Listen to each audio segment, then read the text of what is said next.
We're back, man. State of Peoria, it is what it is, man. Marc Supreme. And Chris Kaergard with PJStar.com.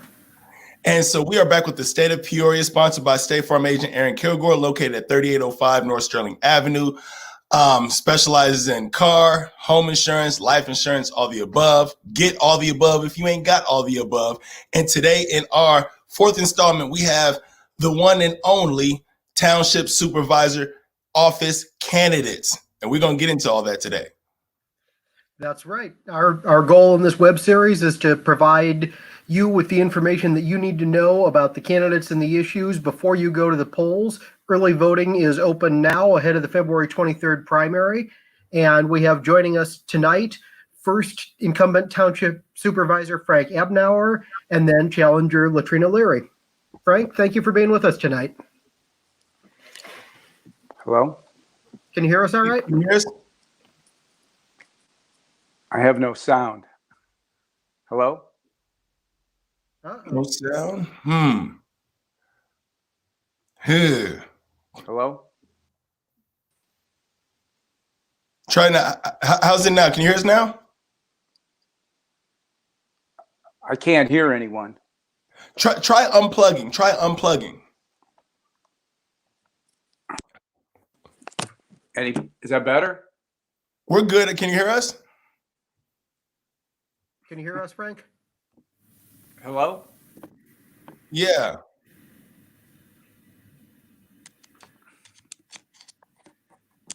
Oh, man.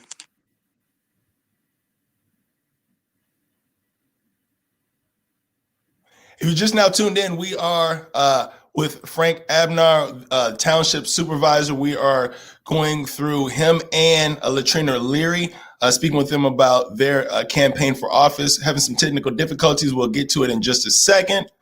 We're backstage, in the virtual backstage, trying to work it out with myself and Chris Kaergard as host. We appreciate you guys tuning in. Thank you. And as we work to get that resolved, I'll clarify for everybody who's listening in that this particular race appears for all of you who, when you either early vote or when you show up to the polls on February 23rd, this will appear on your Democratic ballot if you live within most of the city of Peoria. There's some parts of the city of Peoria in the northwest part and the far north part that it will not appear on the ballot if you're outside of the township boundaries. But the two candidates here, Frank Abdnour, Latrina Leary, are running as Democrats for the nomination. The primary in this race is tantamount to election because there is no Republican who is running for office.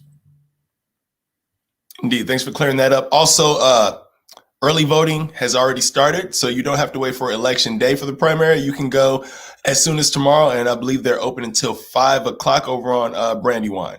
So you do have that option right now. We're still getting the kinks word out in the backstage. Just had somebody say virtual backstage. Hey, that's where we're at, man. It's COVID. It's virtual. Everything's virtual. So we're working that out. We appreciate Adam in the background getting those pieces together. Also, in the meantime, if you haven't seen any of our previous installments, we've already interviewed Mayor Jim Artis, City Manager Pat Urick, and last week we did all the District 1 candidates. So you can go view those on my personal Facebook page. You can view those on Peoria Journal Star's Facebook page, as well as Strictly Hip Hop 90.7 FM's Facebook page. So be sure to check those out to make not only get a clear understanding of where we're coming from, but also a clear understanding of Peoria, Illinois, and where we're going in the future, especially after we clear out these elections. Okay. And actually, we're being told by our producer that since we're still having some technical difficulty getting everything set with Frank, if we can bring Latrina on, we can go ahead and start with her and flip the order if that's all right.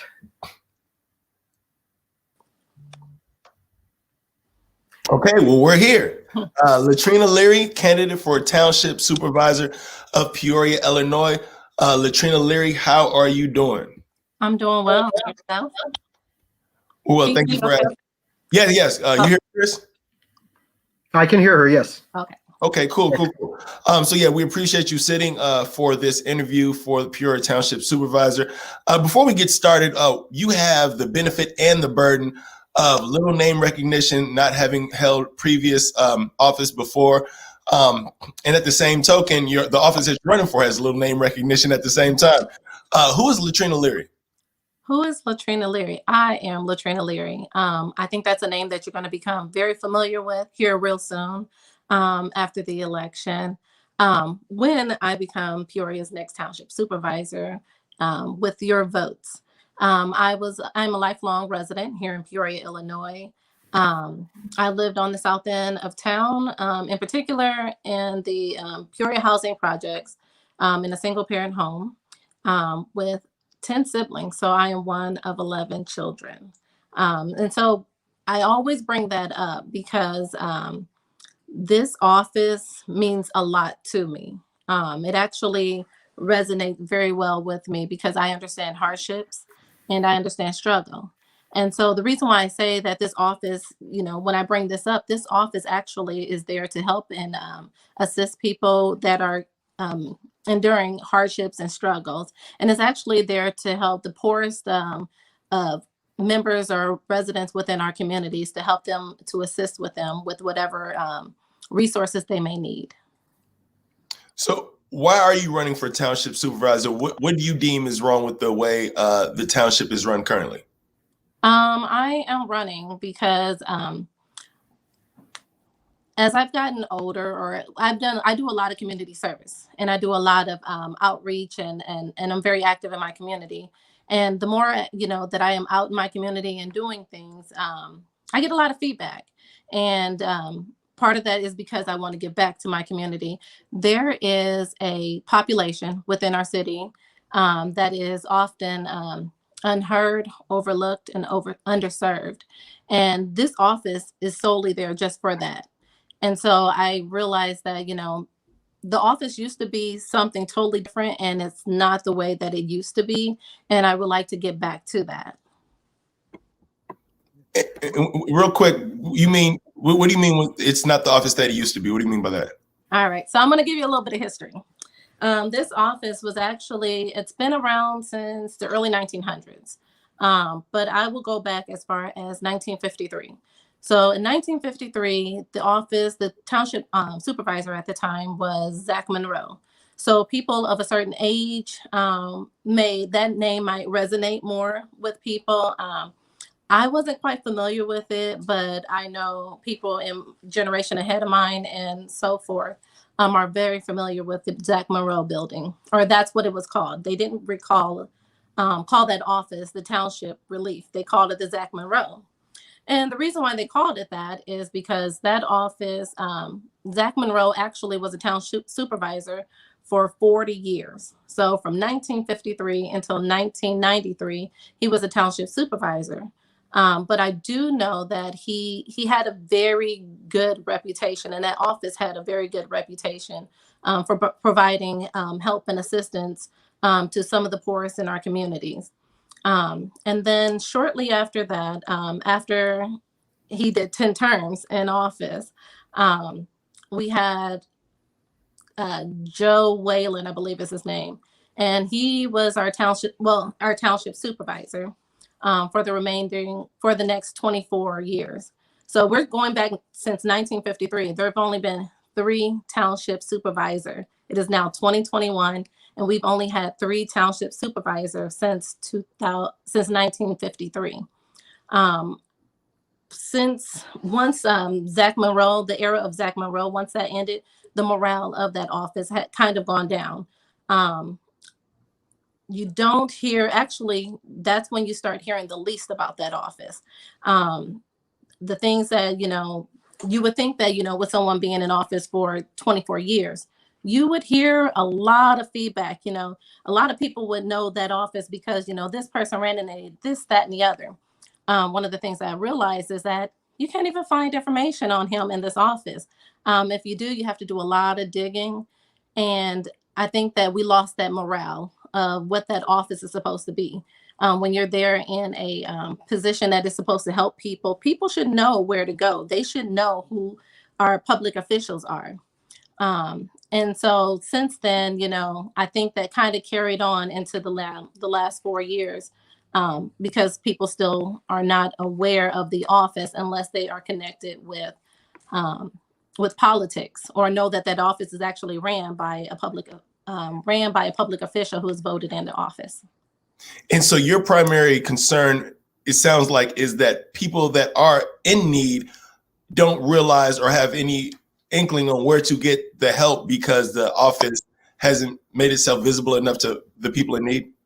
Correct. Or it hasn't, people aren't even aware of what services that office even does. And so I think with that being said, I think we need to make people more aware of where they can go for resources and where they can go for help.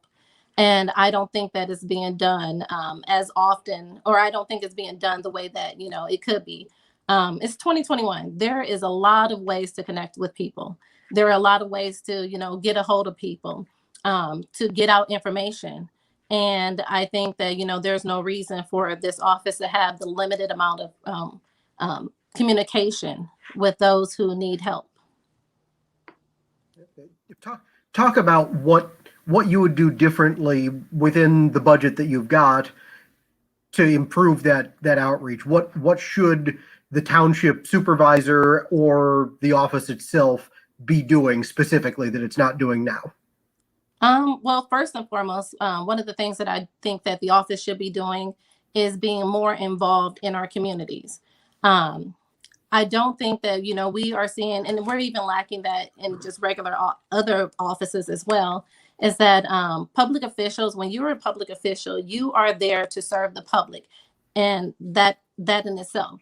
And so we're not getting involved or getting out there in the public with this community that we're serving. And so I think we're lacking that. I think this office has been utilized as more of a 9 to 5. So it's just like, we can help you during those hours and you won't see me again until Monday.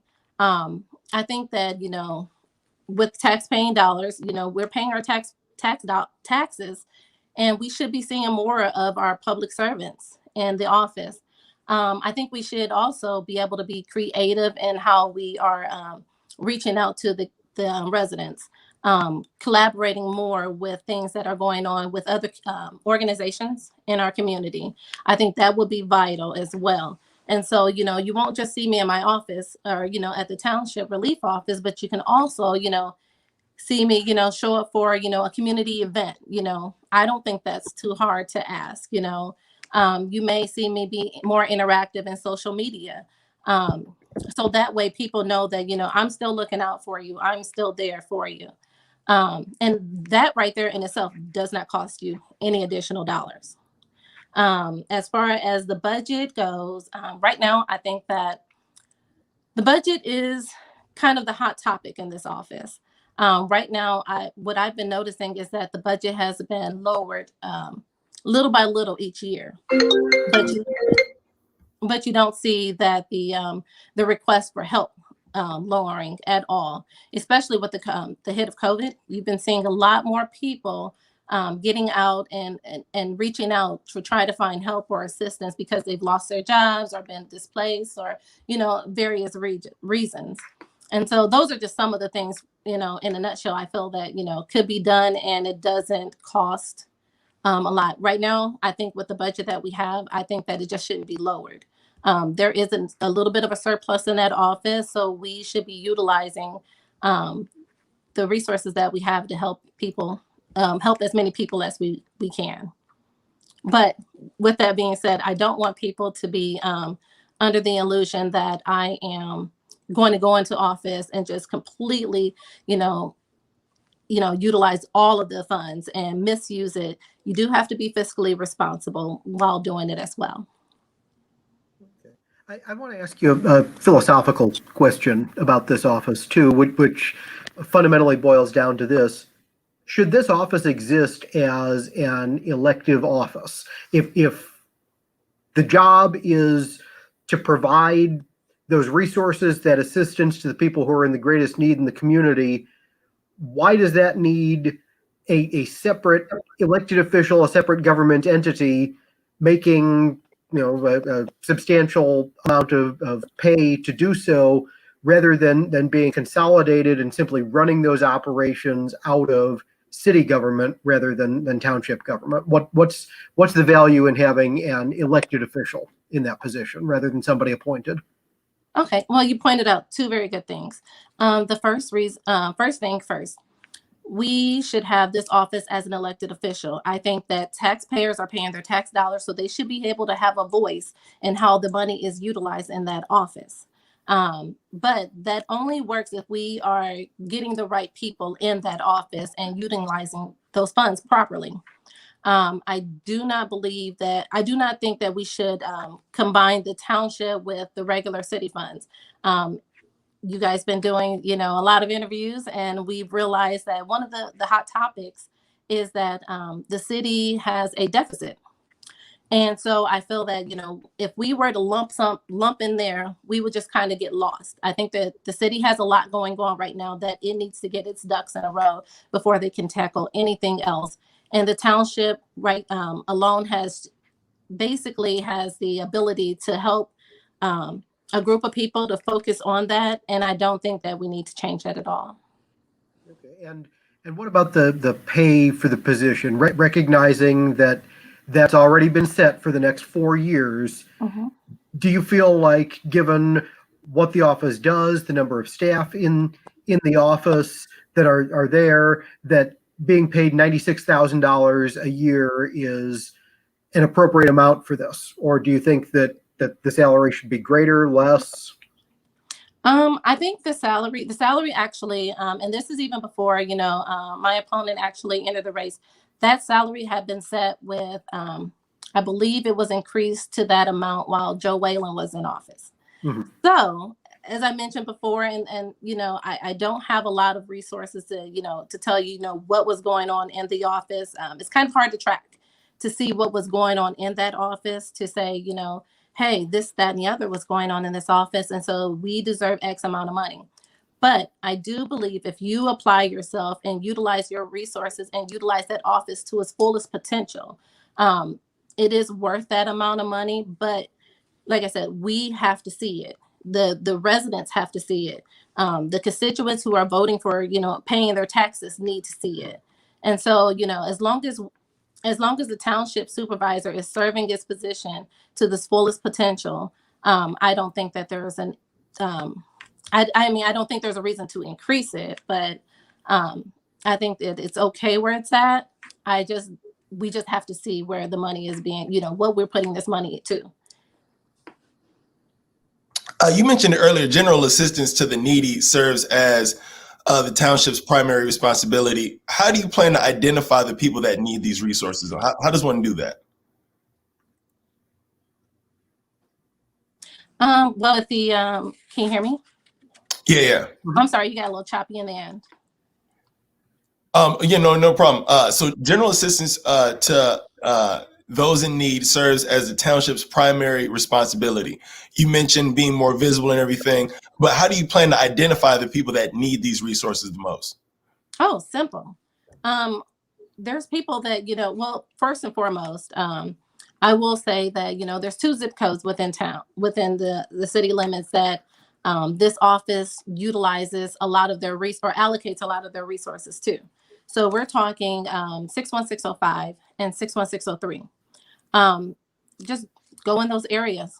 That's not hard to, find, who needs the help. Now, they do have to reach out and come to the office to set up a meeting, or call and set up a meeting to utilize the resources. But when I say being out in the community, I'm talking about just community events, just letting people know that you're care, just letting people know that you're aware that you are there to assist them.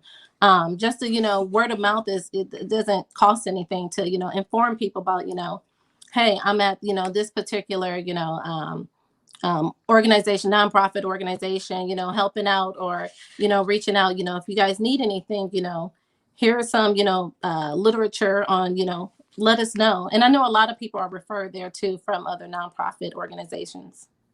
Do you have any, and of course you're not in office at the moment, but do you have any system or ideal system that you would like to set up? I know when it comes to, people mention it all the time when it comes to I mean, name an organization, St. Jude, Salvation Army, anything any information that you see on TV. People are willing to give the money, and people get the money donated, but then it's the implementation of said money and said services that sometimes falls short. Obviously, the township isn't operating, from last I checked, and from any real deficit. But even with those resources, how do we get them straight to the people outside of being visible and letting people know that they can call? To be honest, I mean, and we could actually, like I said, utilizing social media. Social media has a huge platform on getting the word out and getting people informed about things. And, if someone in need may not hear it, someone that may know, may see it and, refer someone else to that. There was another part of that question that you were talking about the St. Jude and whatnot. The township actually works in conjunction with helping out the Heartland Clinic, and it also helps out with the Center for Prevention and Abuse. And so, they have a relationship with that the people that utilize the SO service can, find out if they qualify for some of the resources we have available to assist them there in the township. Thank you. And before we get Chris in here, you mentioned one thing that you would want to do is be a more visible township supervisor.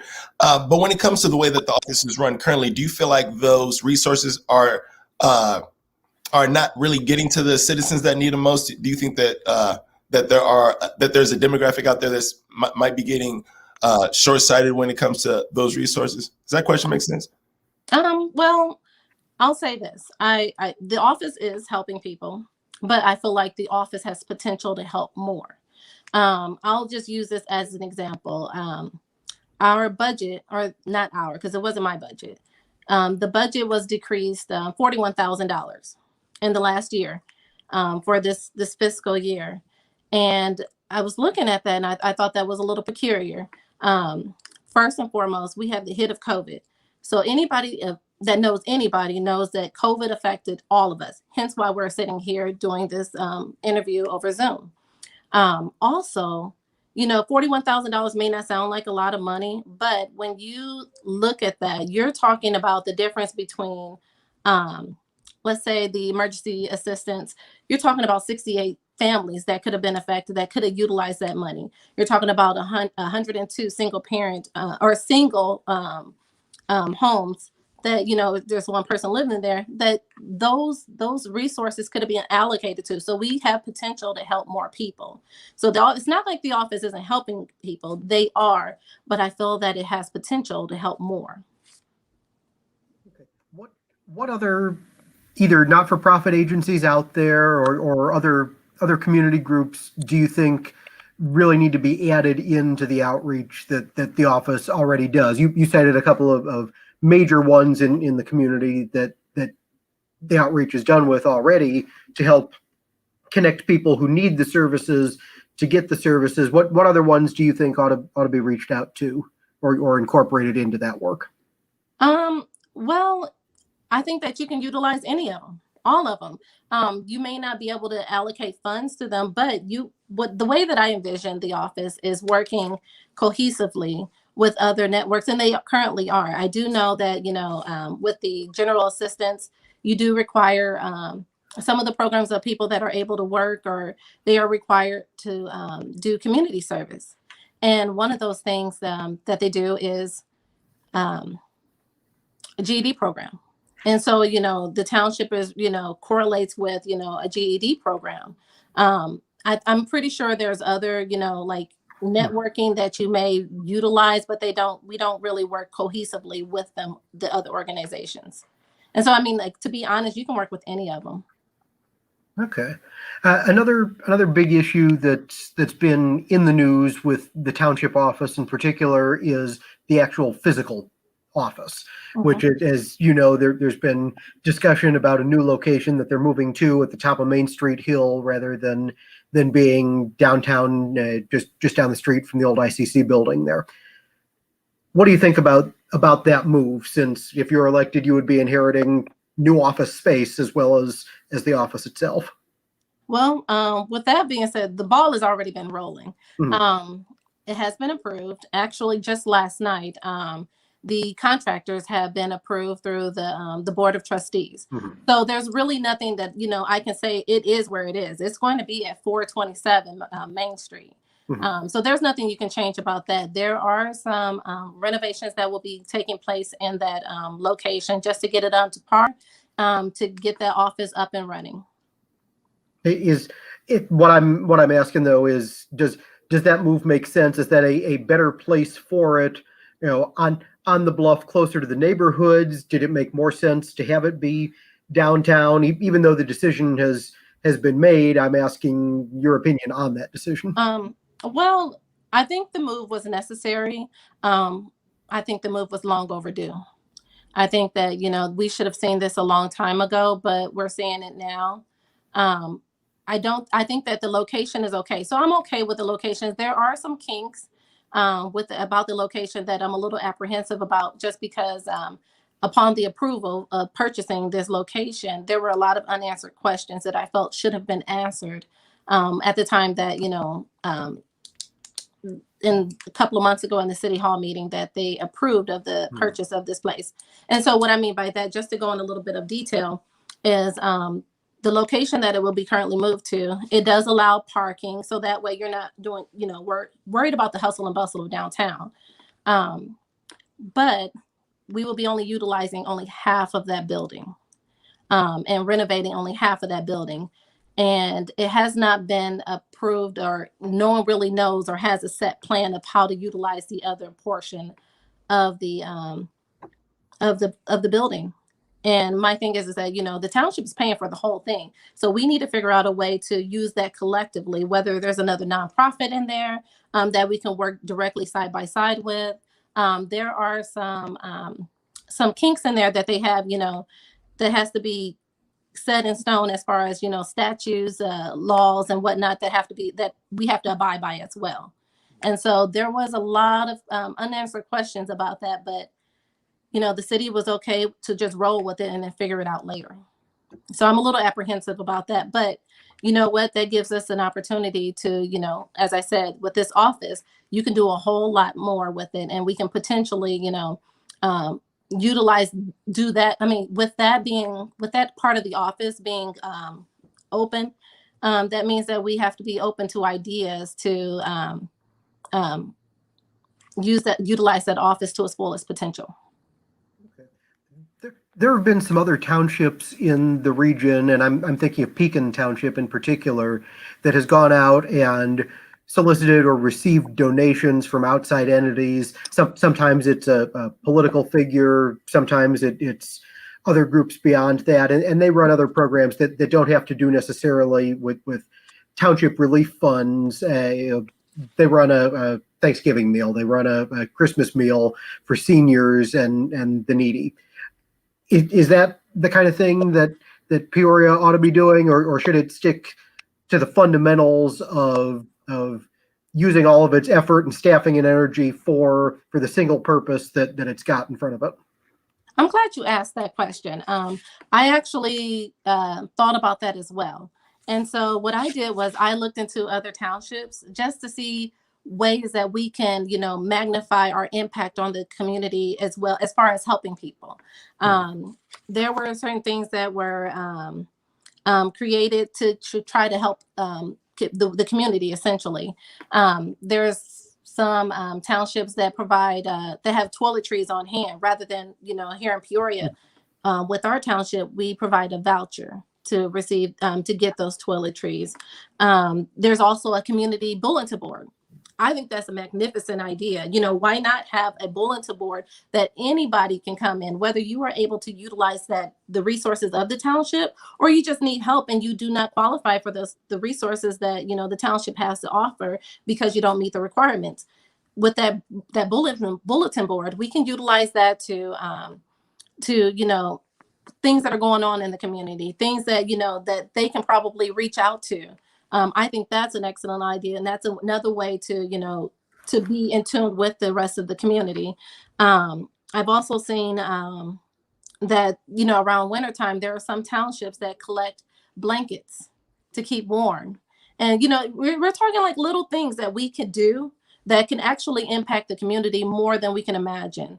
And I don't see why that wouldn't be possible. You kind of touched on this a little bit, but I kind of want you to expound on it. Peoria City, Peoria Township obviously isn't the city of Peoria. Sometimes people group it in, just like people, want to see what a mayor is going to do about District 150 or Peoria Public Schools at the same time.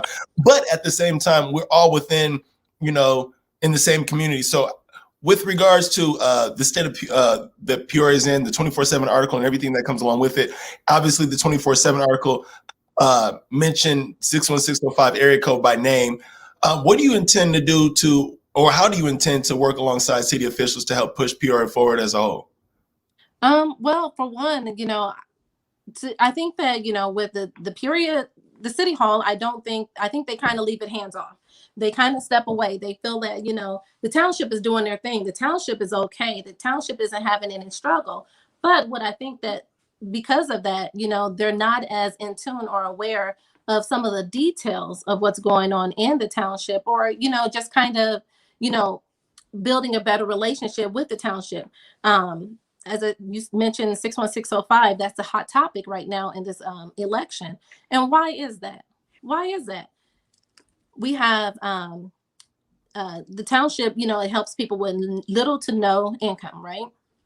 And, if you look at the data, in 61605 alone, the data, when you look at it, the average gross income is $23,000 a year.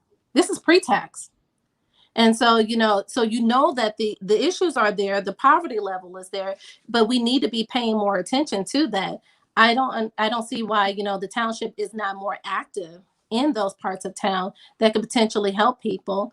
But yeah, I think that, the city hall in conjunction with the township need to be working cohesively to see what can we do to help, this part of town, because it has quite a reputation and it's not a good one. And we need to change that.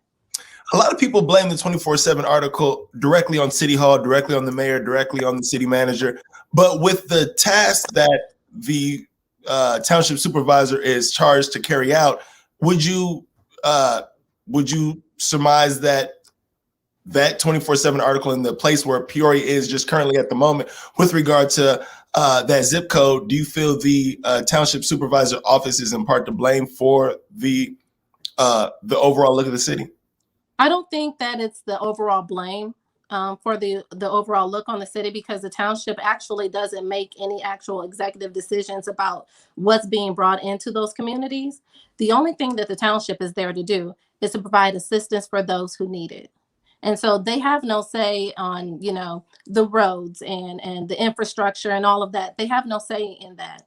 The only thing is that what I want to do is to make sure that, that office is being utilized to help people that need help. I don't know. I know that, 2/3 of the people that utilize this office are in the 61603 and the 61605 zip code.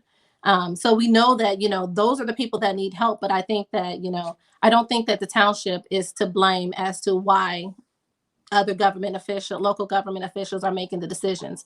But I do think that the township can intervene to be more engaged in the community.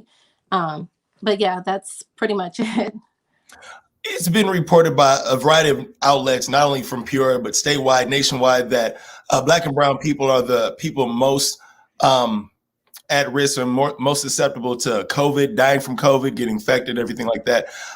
What, if anything, do you think the office can do to help mitigate those effects on that community? Well, in those communities, I think that, one thing that when COVID first hit, you heard everybody saying things about, we're in this together, trying to keep the morale up when we all know that, we didn't know what was going on and what the actual pandemic had in store for us or how it would affect us. One of the things that I did realize is that we didn't hear anything. From my understanding, there was a COVID relief program. I'm not exactly sure where how that came about, but according to our township supervisor, there was a COVID relief program that was there to help and assist.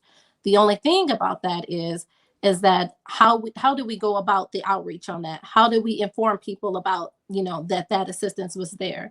We should have done a better job at letting, people who needed help that, hey, the township is here and we have this program. To my understanding, there were about 80 residents that was able to receive assistance. But how do you qualify? What are the qualifications for that and things of that nature? That wasn't completely addressed. And so, there could have been other people that could potentially utilize those resources. And before Chris gets in here, I want to let everybody know that's watching. We appreciate you watching. If you have any questions, get them in the comments, and we're going to touch those right before we get into the lightning round. So if you got some questions, definitely make them in the comments. Took the words right out of my mouth. The members of the city council are also by law the members of the township board. So are the existing city council members adequately engaged with the needs of the township, taking part themselves in outreach to direct people in need to the township? Are there things, if you're elected, that you would try to get those members of the town board to do more than they are doing now? That's a very good question as well. I do believe that the Board of Trustees should be more involved as well. There's more than, just making an executive decision, yay or nay. I'm okay with this and I'm not okay with that. I think that we should be getting more feedback from them and more ideas from them.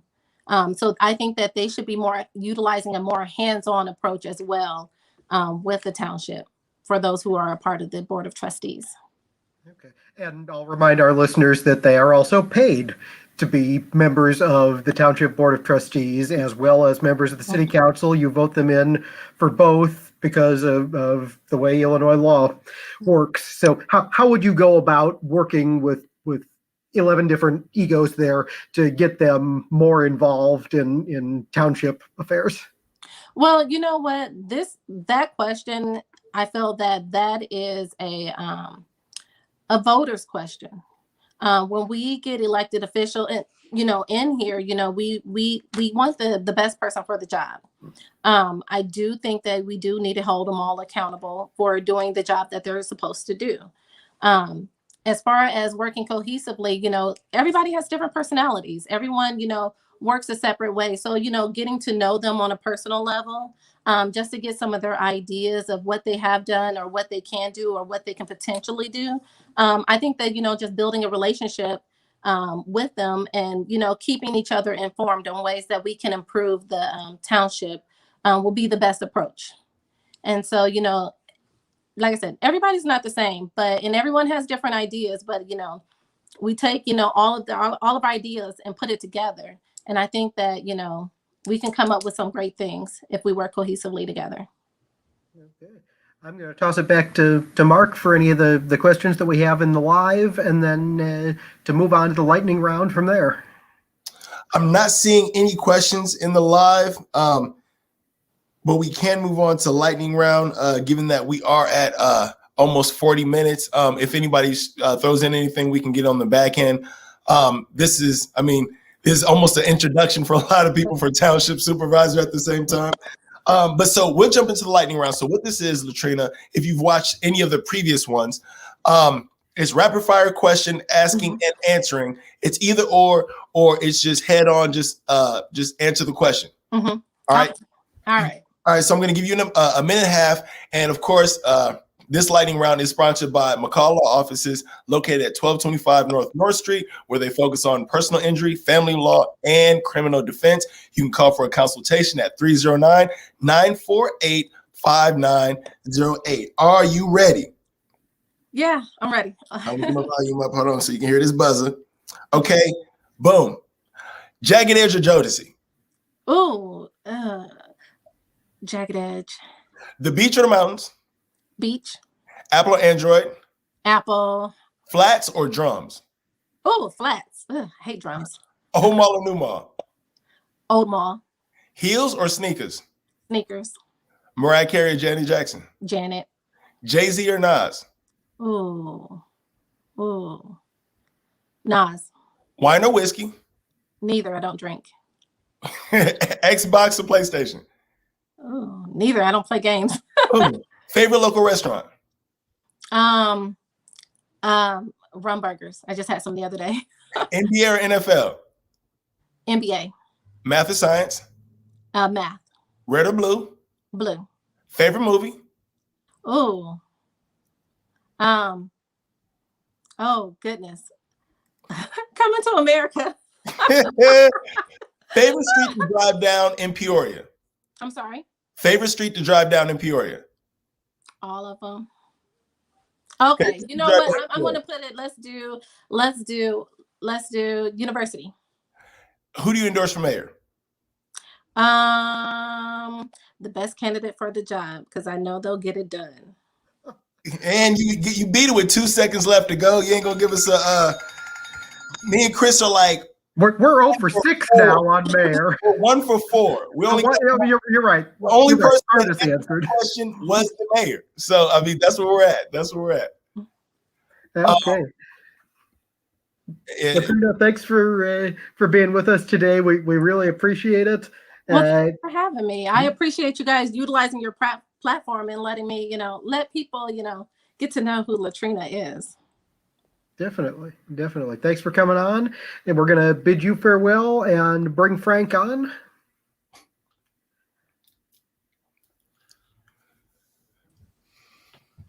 Frank, thanks for being with us. Thanks for being patient as we flopped the order to resolve our technical difficulties here. Can we hear him? Can you hear me? We can hear him. Okay. Oh, right. I know, I'm beginning to wonder about these guys. Last one I did, I was jacked out too on the technical difficulties, but I'm good to roll. It's a Zoom world. We'll just send that over to you. That's all right. We're ready to roll. Okay, good. Well, again, appreciate you being with us on tonight and taking some time out to not only address who you are, but address what the city township for the township manager is, or township supervisor. I'm getting myself. So I'll let you start it off. What the heck is a township supervisor, and why should voters allow you to keep serving in that capacity? Well, that's a great question, but really more importantly, what is it? Who is it? The township supervisor. Their role and my role is I am the CEO and the CFO of the township. And the township encompasses an awful lot. It's much more than just township relief. The township consists of a clerk's budget, a collector's budget, and most importantly, as well as my job, the township assessor. The township assessor side is responsible for over 44,000 parcels of real estate in Peoria. And that's a big part of the township budget and office as well. And the township supervisor's main job is the CEO, and you oversee the budget and the finances. You're responsible for all the money that goes through the township, as well as overseeing the township relief side. So there's really a lot of tentacles to this job. It's not just handing out, helping those in need. There's much more to it. Is that the main focus of the job, though? Isn't that helping those in need the main focus of the position? I have two great caseworkers who I oversee on a daily basis, but the township supervisor's job by law under definition, see, there's a lot of state statutes, and the code of conduct in the township reads, the township supervisor is the CEO and CFO of the township. So you do oversee all the finances. And when the auditing, and you're audited every year, and if there's any discrepancies in that, the township supervisor's neck is on the line. So that's a big responsibility to make sure that all the funds coming in and out of the township are handled properly. And my second tentacle and the other main part is distributing and overseeing funds to the chronically needy. And I hate to beat the dead horse, but for people that don't understand the position, what percentage would you say is about serving those in need with regard to what your job entails? Well, on the township relief side, 100% of the clients who come in our office are in need of something. No, I get that, but what percentage of your job? Because you mentioned there's a lot of tentacles. Right. What percentage would you say is serving those? I probably split my duties right down the middle. 50% on the township, on the budgeting and meetings. I have to go to council meetings once a month, and I'm in budget meetings, and and 50% of my time is spent solely on working with other agencies. And I think the township supervisor, since I've taken it over, this office has much more awareness than it's ever had. I don't know why there's a misconception that there's no engagement. I can name, we are more engaged now with all the social service agencies in Peoria, from Peoria County Health Department to Prairie State Legal, the Phoenix House. I work with Friendship House, Neighborhood House, Dream Center. I work with Jolt. We do a lot with the homeless. I know every agency in town on a personal basis. My first year, I spent going to every agency in town, introducing myself, making that connection. These agencies now, there's a Hope Network. It's a whole network of all the agencies on one email thread. We're a very big part of that. So they are all so grateful. They had no help from the township. Now we help an awful lot of clients through, especially Prairie State Legal, and a lot with the homeless population and the chronic needy. We do a lot with PHA. So contrary to what some would believe, the actual helping needy in that position is only about 50% of the position. It's a part of it, yeah. Okay. It's hard to say because, you know, your time, sometimes I'll spend all month on the township relief side, and then sometimes I'll spend weeks on the budget. And why do you want to keep serving in that capacity? Do you have unfinished business? Do you just like the job? It pays pretty good, obviously, but why do you want to stay there? I want to stay there because I've started a mission and I want to see it put through. I have a great need. I have a moral, I think as a human being, I have a moral obligation to help people. I was in business for myself for years and we did great at it. I hired a lot of people. We've mentored a lot of people. This is a great transition for me. I think we all have a moral obligation as well as a financial obligation to citizens to do the best we can. I happen to have a state in my life that I had sold my business, and I think I'm good at this job. I like what I do, and I think I make a big impact on people's lives every day. I know a lot of our clients who we've helped get jobs. I've gone to their house. I've taken them to job fairs, taken them to people I know to try and get them employed. So it's just something I think I'm good at doing. And you mentioned that you wanted to see it through. Is there a particular project or a certain point that you want to hit to where you can sit back and say, okay, I did it. I did my thing.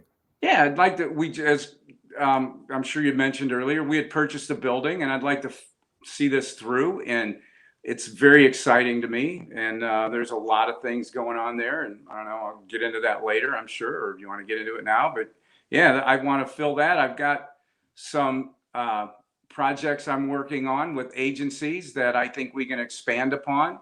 We're looking to do a couple of new programs. So you have to go through the hoops and the rules and the regulations. There's we're mandated by the state more than most any other agencies. To talk about some of those programs that you want to either expand or do more on. Well, you know, like our general assistance program, it's interesting how the general assistance program is for the chronic needy, and there's a lot of criteria.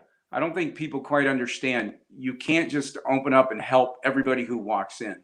The state has mandated criteria that has to be met in order to help them.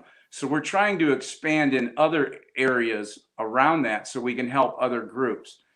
We've started some emergency programs with eyewear and water programs, and we did it during COVID. We threw an extra $50,000 that we had gotten out of our reserve budget that we put in and helped over 80 people with rental assistance. And we just, I applied for it was under the Cures program to get that money reimbursed because we use that and they reimbursed some of that money to us. So we're throwing that right back in starting in February onto assisting. We'll be able to assist another 30 to 40 families with rental assistance.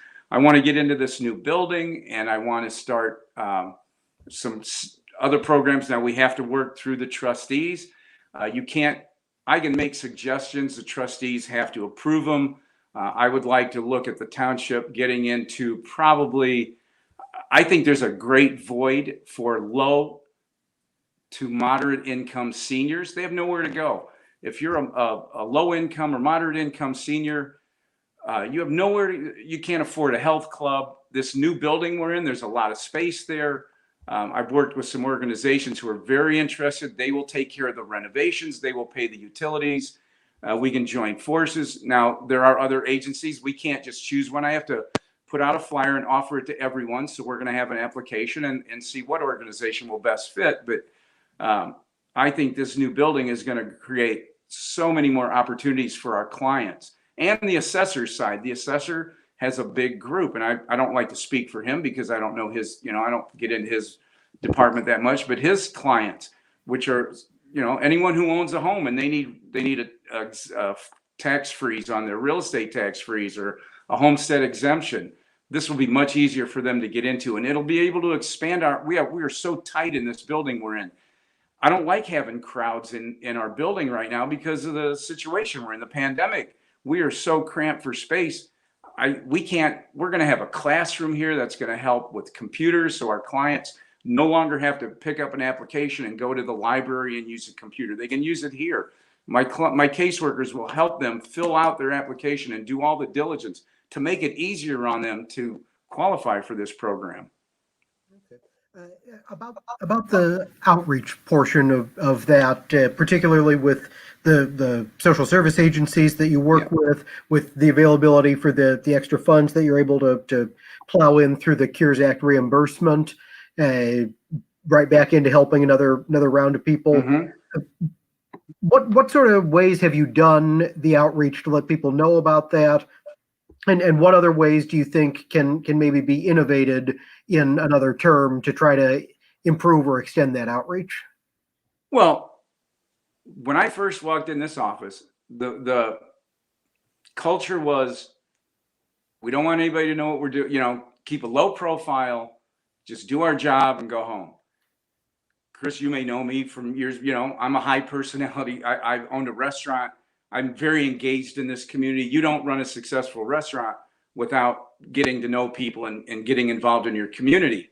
I did that for over 30 years. I took that same philosophy into this office. I went and met with every agency in Peoria, from PHA, Dream Center, the Phoenix Homeless Program, Jolt, the Friendship House, the Neighborhood House. I went to the United Way 211 network. I met with the Human Service Center, every agency, Center on Aging, in person, sat down, took a half hour of each director's time. They were gracious enough. They all thanked me and said they never knew about the township. Fast forward 3 years later, we are on a daily basis. We work with some agency in helping individuals.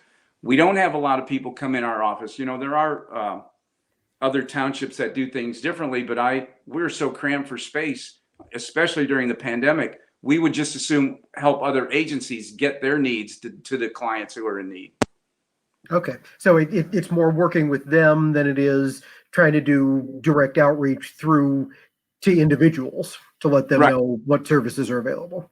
Yeah. I have 2 staff members and myself. My 2 caseworkers handle all the cases, and I make all the contacts. I go do more I've done more in-house, especially during the pandemic. I will drive to clients' house, fill out their applications if they can't get in or there's a need. And I've probably done more in-house applications this year than ever, or in the last year.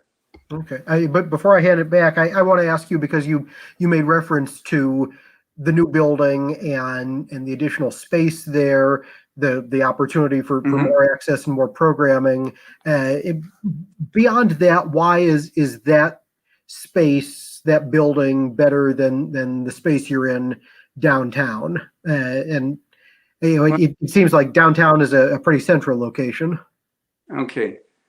I'm going to try to be delicate about this because it's the it's a kind of this can get a little dicey here. Mm-hmm. We've been in this building. We're at downtown. Our rent is $2,800 a month. Mm-hmm. We have to pay $350 a month for parking. That's about $42,000 a year we pay.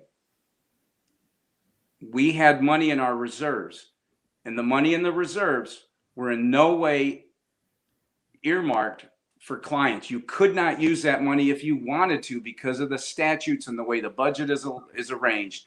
You could not use that. You can't just take that money out and give it and hand it out. Those were cash reserves, and I felt we had too big of a cash reserve on hands. So my theory was, we have this money, it's not going to cost the taxpayers anything. In fact, it's going to save them $42,000 a year, because where do you get your money to do this? We have to levy the taxpayer. We have to charge them on their tax bill. So I thought, we have this money, we're going to buy this building, we'll wipe out our entire monthly debt. So we bought this building, we saved the taxpayers' money, we got a bigger space, we're going to have more services, much more room. It's a win-win. That's why I think this building it was a tremendous move. Okay. Go ahead. Go ahead. Go ahead. No, I do want to ask one thing about it that I've seen a number of people point out on social media, which is that it's got convenience because of access to bus routes. And bear with me, because it's a longer question, but it seems to me that being a block and a half away from the bus station now, where all the buses come in, whether from the northwest part of town or the south end or the East Bluff, block and a half walk from there, but there's only 2 bus routes that pass by along Main Street. So if I'm somebody who has to take the bus to get to you, aren't I now going to have to ride the bus downtown, transfer to another bus, ride a different bus up to West Main in order to get to you? Probably, but it's not just about the township relief side. It's also about the assessor side. Okay. The assessor deals with 44,000 parcels.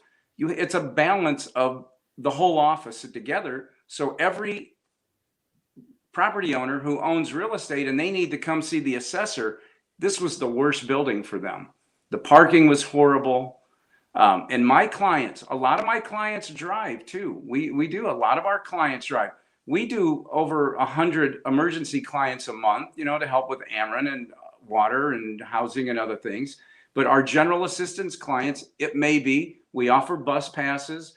We are working on some other ways to make it easier for those to get up to our office. But there's always going to be gains and losses whenever you make a move. There's a lot of people who are so excited because the accessibility to this building is so much better. The visibility. We have so many people who walk right by our building who cut off they don't even know where we're at. So I couldn't find it the first time I tried to come down. Yeah. Okay, fair enough. You mentioned the work done as an assessor and what people that need to see the assessor and things like that. It seems like that side of the job, people that need help or need to see you or see your staff, they typically know what's going on. They know what they need to do. They know how to access you. It's a matter of getting to the building, whether it be downtown or on Main Street. But the people that need the resources sometimes are have less ability to contact or even know where to go versus the people that need to see the assessor. And when it comes to helping those individuals in need, because from what I understand about the position, its principal responsibility is helping people. And you mentioned a variety of agencies that you have worked with, that you've reached out to, center and things like that. But outside of the agencies, which again, you're talking about the people that, lack of a better term, know what's going on, know where to get resources, know where to get things, know how to contact people. How do you manage to keep a thumb on the pulse or a finger on the pulse with regards to the actual community that these agencies are helping? Well, or do you feel like you have a handle on the actual individual people, the households that the agencies are tasked with assisting? I think I'm engaged pretty well in this community. I walk out, I will pick up the phone. I talk to clients who can't get in. I go to agencies and meet individuals. I speak to a lot of groups. I am not one, I've got a lot of, I don't know how else to engage it, but I'm well known in this community. I get out, I deal with the Dream Center quite a bit. I'm down there working with clients because they have a big homeless population. I will work with PHA when they have clients who need to relocate and they're having trouble. If someone calls, I will drop whatever I'm doing and go and visit with them and meet that client. I don't know. I think I've got a pretty good handle on it. You're always going to have disgruntled individuals. I think that's, no matter what you do, no matter how well of a job you do, there's always someone who's somebody or someone is not going to be happy, because unfortunately in this business, you have to tell someone no every now and then, because the criteria that is needed doesn't always get filled out. And, the township relief comes with some responsibility of filling out some paperwork, and it's minimal as it is. And we try to make it as minimal as it is.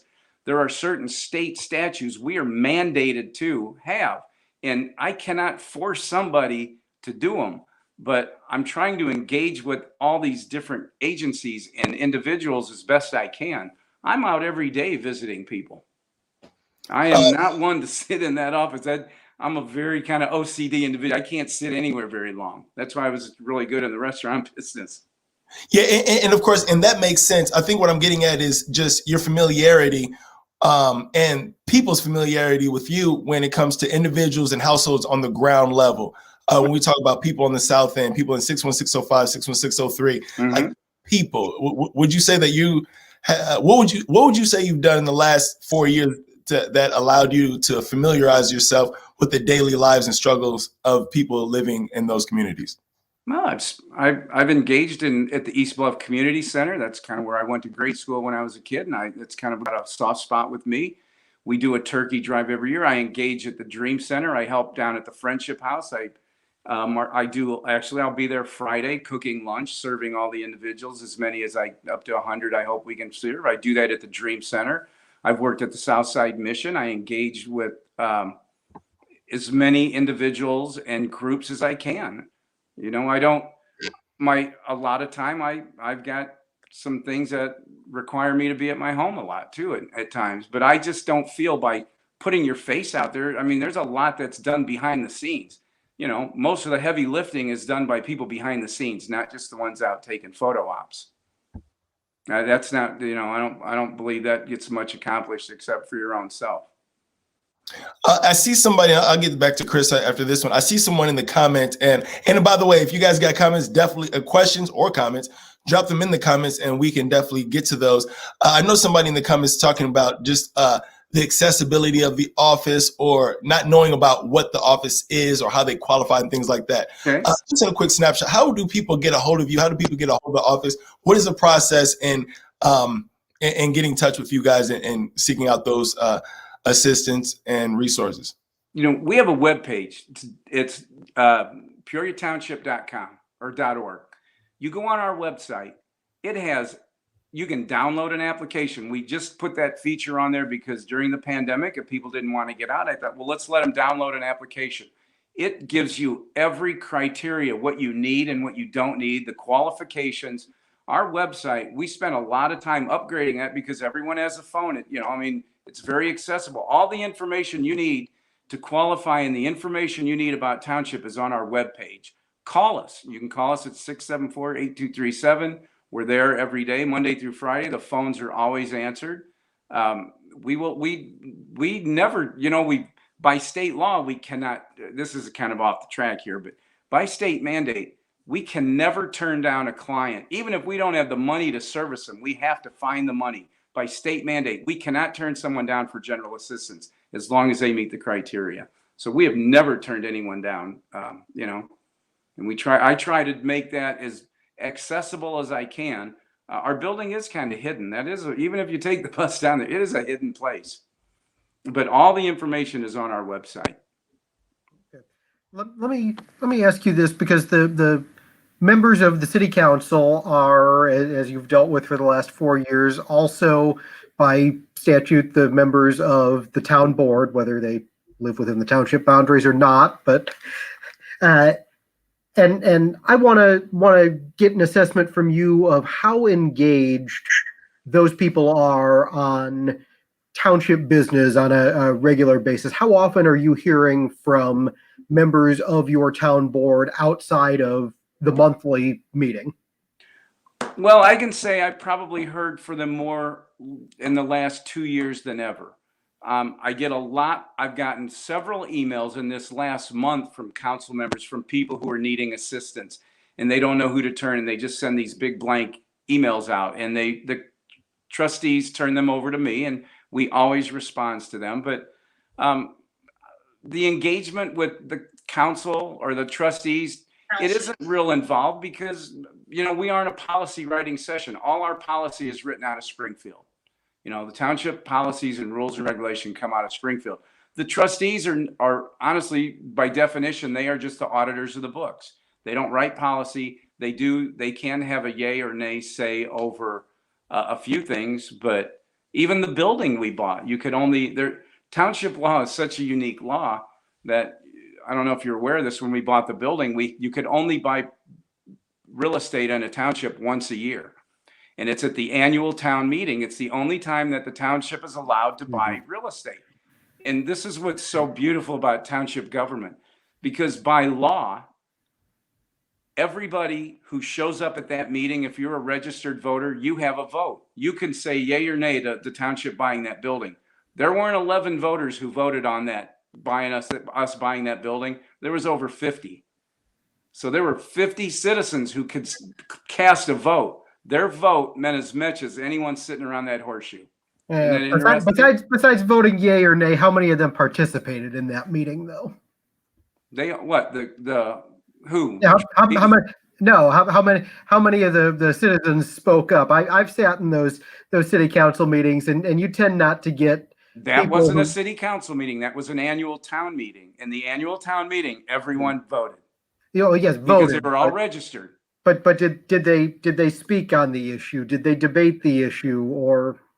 They couldn't. They weren't allowed to. Well, yeah, they did. They did. Yeah, they did. Now, there was a passion on both sides of that. I don't understand what the argument was of us not buying it, but it was pretty spirited. I'm going to tell you, it was a very spirited debate. I'm just making sure that there actually was some debate and discussion, because being at the monthly council meetings that double as the town board meeting for the month, there's rarely any citizen who speaks up on town issues. You would have appreciated the annual town meeting. It was almost like a city council meeting, that intense. That's a treat to hear. And that's not a good thing. I was not proud of that. It got a little out of control, but you have to, and then, you engage and you move on. But I've got a great rapport with the trustees. You have to work with these individuals, whether you want to or not. Councilman Moore is in the 1st district. She's a very big supporter of what we do. I think Councilman Moore if she had an issue with me and she felt I wasn't treating her constituents well, believe me, I'd hear from her. Mm-hmm. Philosophically, and I know we discussed this 4 years ago when you initially ran, but should the township exist as a separate entity rather than be an office out of City Hall and dissolve the elective township supervisor and the pay for the city council members who also serve on the town board? And I ask now philosophically, but also because we just saw in November the city of West Peoria and the township of West Peoria. Voters there voted to consolidate both those operations within the city of West Peoria because, like here, the vast majority of it, minus the scrapyard, which was contiguous to their boundaries, you have the entirety of Peoria Township within the city of Peoria. Why do they need to be two separate entities? I'm going to answer that by saying it's 100% unequivocally they should be left like they are. And here's why. They did a study about 2 years ago about consolidating. It would cost the city of Peoria $89,000 a year extra to run the township. You can't do away with the township general assistance programs. That's state mandated. Somebody has to do it. Peoria Township, we have one of the highest caseloads in the state of Illinois. We rank up there with the collar counties in Chicago, Rockford, Bloomington. Peoria's general assistance program is one of the highest in the state. Who's going to run that? Our city. And I believe in trade and all that, but if you were to take township employees, they are called at-will workers. What an at-will worker, they're not unionized. Send them over to the city. They would be unionized workers, which I'm all for that. I'm very pro-union, but the expense of that goes along with it. They did a study and it would cost the city of Peoria $89,000 a year extra to run the township. Now, unless they did away with a lot of the staff, but who's going to handle the caseloads that we have? And I believe that services would really get rendered to those who need it the most. I think the chronic needy, those who we help, and we help about 120 people every month on the emergency side with water and Ameren and all kinds of utilities. Those people, I think, would go to the wayside. I want to ask you one more thing before I turn it back, and that's this. Is your staffing sufficient for the demand that you have? Yes, because before I came into this office, there was a third caseworker. That woman retired, and I said, you know what? I'll do it. I can roll up my sleeves and I can learn. I have to learn this whole job. We don't need another employee. So I have 2 caseworkers and a bookkeeper, and she does the books for the whole entire township, the collector, the clerk, the assessor. She does all the books, the payroll, all that. And I have 2 caseworkers, and we are fine. We are never bogged down. We handle our caseload because I think I inject a different philosophy I come from a working background. You own a restaurant, you work. And I don't like to keep referring to that. I owned that a long time ago, so I don't want to keep referring back to that. But I think if you're willing to pitch in, your staff is only as strong as you are. And I think I've got a great, strong staff. Okay. And just a reminder to everybody again, if you have questions, get them in. We'll be getting to those shortly, right after we get some more questions from Marc. So for the people that don't know, and I think, again, most people don't know, this is why we did this interview, because they're like, what the heck is that? With Township Supervisor, you mentioned a piece of your job is the real estate portion. Does that have anything to do with vacant buildings, vacant homes, or anything like that, or do you not deal with any of those?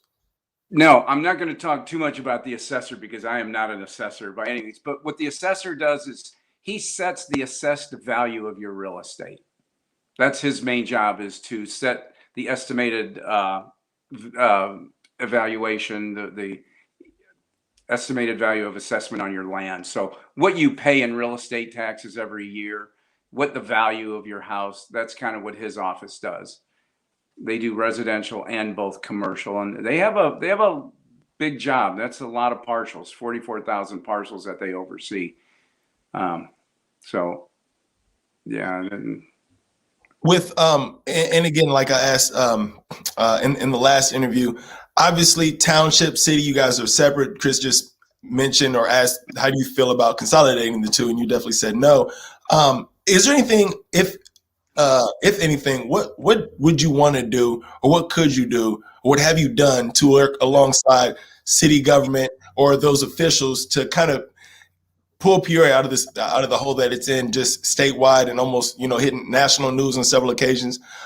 Is there anything that you can do from your capacity to work with city officials? Unfortunately, no. We can just maintain the township. I don't have any influence on the policy they write unless it deals, and they're really, because they can't write policy on township government because that all comes out of Springfield.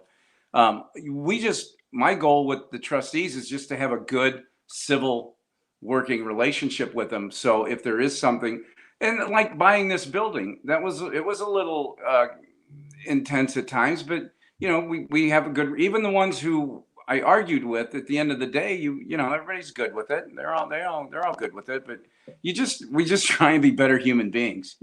I think that's the main thing. If we can all just try and be better human beings.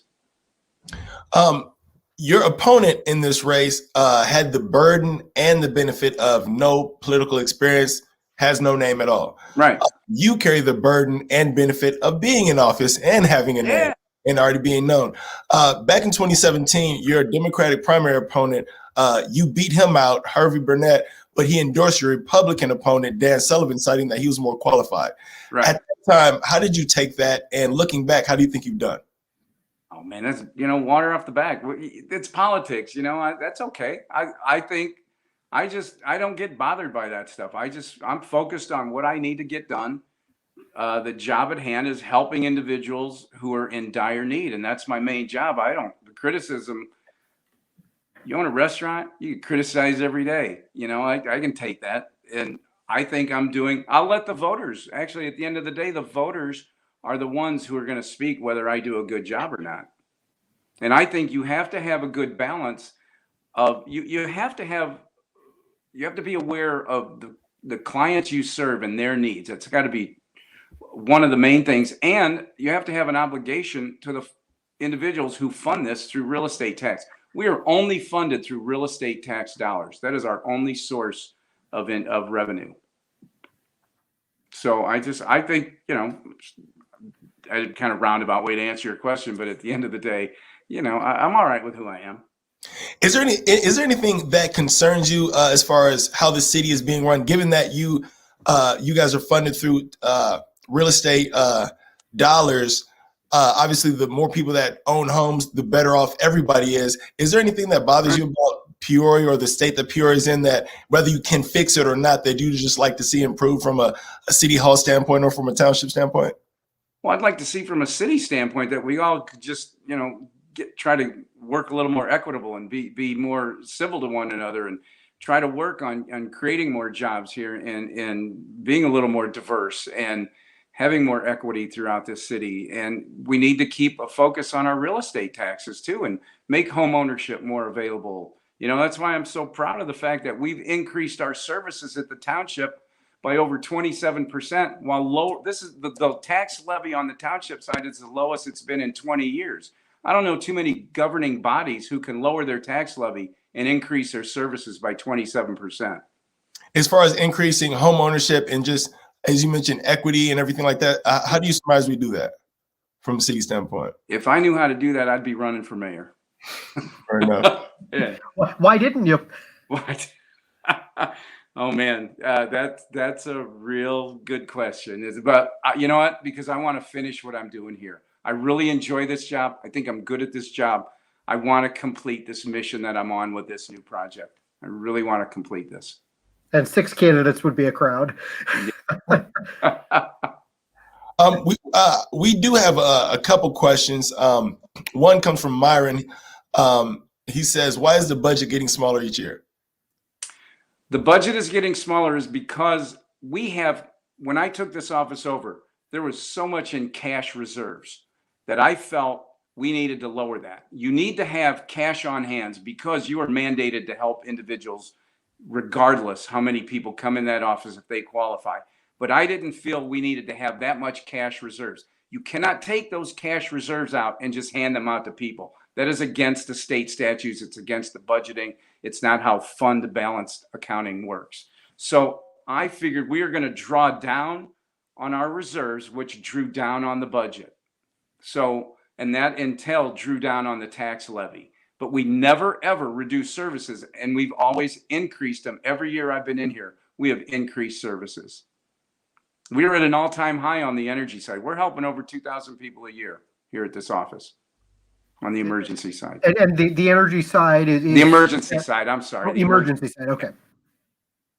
So you kind of spoke on this, but we have another question. How can private citizens better understand and become more engaged in township programs? Come on down, talk to us, visit us, call us. My office is open. Come down if you want to talk to us, see what's going on. Call us up, check out our webpage.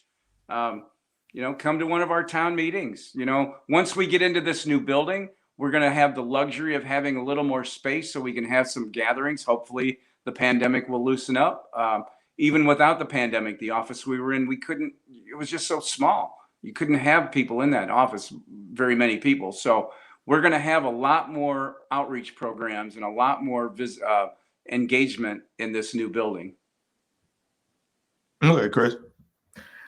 No, I wanted to ask you just again as we close. You mentioned the emergency services that you're offering. Detail specifically what those are. That emergency services are versus some of the other services that you provide. Again, just because I think there's still a lot of disconnect on what all the township does. It is a little confusing, but by state statute, the general assistance side is the side that helps the chronic needy. And that is a side that if you make less than $2,000 per year, that's part of the criteria per year. That's, $1,200 or $120 a month or something in that range. That the general assistance is for those chronic needy who are on the threshold of homelessness. That's the general assistance state mandated township program. The other program we offer is what's called an emergency assistance program. It's a little easier. It lightens up. The income is $2,000 a month, $2,500 a month for family. If you breach that income, if you qualify for that, you can help. We help with rental, a little bit of rental. We do a lot of energy assistance, water assistance. We have an eyeglass program. We have dental assistance programs. We had a yard mowing program. Where we would mow your lawn if you qualified. We had to disband that this year with the COVID. That was a real problem. We're looking to do that again. And we're looking at doing some senior programs. We're helping. I'm currently working with a few seniors, trying to get them out of their homes into some assisted living. But the emergency program, and I've helped individuals who, like an individual, his apartment caught on fire and they had nowhere to go. So we put them up at a hotel for, we had 4 nights, them, and I worked with, and then the Red Cross gave them 4 nights. So the emergency side is a little looser and it's a little more broad range to get assistance with. It's not near as regimented as the general assistance side. Okay, and if you have budget rollover, and this kind of goes to a question that we just got on the live as to where the money goes if it isn't being used, budget got set, what happens to it? If there's rollover, does it roll into the reserves then? Are you able to roll that into the next year, or do you use every year all the money that's earmarked for general assistance and for emergency assistance? On the emergency side, since I've been in that office, we budgeted really good where we've used pretty much all that money up. On the general assistance side, we have had a little excess at times, and part of it was the vouchering system. We enacted that new system about 3 years ago. So when there is excess money, it stays in there, and then I budget it down from there on the next year's budget. That money doesn't go back into the reserves. It stays, rolls into next year's budget, and I will add or deduct from that. Okay. I think that does it for us for questions that are in the live. So we're going to go to the lightning round with some either or questions. All right. Lightning round. Okay. Lay it on me, man. Okay, got you. Okay, so lightning round is sponsored by McCall Law Offices, located at 1225 North Street, where they focus on personal injury, family law, and criminal defense. You can call for a consultation at 309-948-5908. So what this is rapid fire questioning. I'm going to ask you a question. You're going to say either or you're going to just answer the question head on. Are you ready? Go. I'm going to give you a minute and a half. Let's get the volume back up because that is silent. All right, boom. Cubs or Cards? White Sox. favorite musician? Willie Nelson. Do grits take sugar or salt? Do what? Do grits take sugar or salt? You say salt? Salt. Okay. Ford or Chevy? Ford. Old Mall or New Mall? Old Mall. Spotted Cow or Dairy Queen? Spotted Cow, 100%. Blue Moon or Budweiser? Budweiser. Jordan or LeBron? MJ all day. Drums or flats with your chicken wings? Flats. Favorite local restaurant? All of them. Any local, independently run restaurant. East Coast or West Coast? West Coast. Apple or Android? Android all day. Avani's or Jimmy John's? Cavani's. NBA or NFL? NFL, go Colts. Favorite movie? The Natural. Favorite thing about Peoria? All its diverse people. What grade would you give yourself in your tenure as Township Supervisor? About an A-. Who do you endorse for mayor? Chris Kaergard. Hey, I gotta register the write-in. Answer the question, but that's the best answer I've heard. And you made it with about 5 more seconds remaining. If I could say one thing, I hate to get dwell on this budget thing, but if people look at the budget, our budget, if you want to look at our numbers, it's online on our website every day. Now, be remembered on one thing, though, folks. When you look at our budget and you look at it today and you say, boy, there's a lot of money. Our budget runs from April to March, not calendar year. It's very important that when people look at our budget, they look at, and there may be money, but they have to remember our budget runs from April to March, not calendar year. All right. Please vote early, vote mail in, get the vote. I don't care who you vote for Frank, though, but get out and vote, please. All right. Frank Abdnour running for Peoria Township Supervisor, challenged by Latrina Leary. Election is February 23rd, but early voting is open now through the 22nd. So get out there and vote either way. Thank you for being with us tonight. That works. That works. Thank you for being with us, Frank. And thank you for watching, all of you out there. State Farm is sponsoring this broadcast. State Farm agent Aaron Kaergard. Okay, I read it wrong. Look, let's start all over. I read it wrong. I messed it up.